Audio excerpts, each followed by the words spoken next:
Hi friends, vegetable biryani எப்படி பண்ணுறதுன்னு சொல்லி பார்ப்போம். எங்கள் சேனலை சப்ஸ்கிரைப் பண்ணி வச்சுக்கோங்க. அப்போ தான் அடுத்தடுத்த வீடியோஸ் கண்டினியூஸாக உங்களால் பார்க்க முடியும். ஆயில் தேவையான அளவு ஊற்றிட்டு பிரியாணி ஸ்பைசஸ் போட்டு ஏலக்காய் 2 போட்டுக்கலாம்.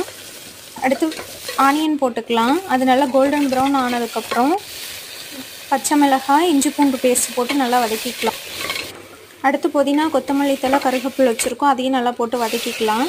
வதக்கினதுக்கப்புறம் தக்காளி 2 அறுத்து வச்சுருக்கோம். அதையும் போட்டு நல்லா வதக்கலாம். உப்பு கொஞ்சம் லைட்டாக போட்டுக்கலாம். போட்டு நல்லா வதக்கிட்டு வதங்கினதுக்கப்புறம் காய்கறி கட் பண்ணி வச்சுருக்கோம். அதை போட்டு நல்லா வதக்கிட்டு லைட்டாக தயிர் ஆட் பண்ணிக்கலாம். தயிர் போட்டு நல்லா வதக்கிடலாம். அடுத்து பொடி போட்டுக்கலாம்.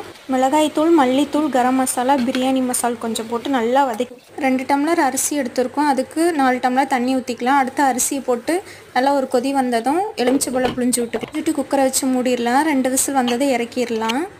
சாப்பாடு உதிரி உதிரியாக வந்திருக்கு. வாங்க சாப்பிட்டு பார்ப்போம். தயிர் ஊற்றி சாப்பிட்டு பார்ப்போம்.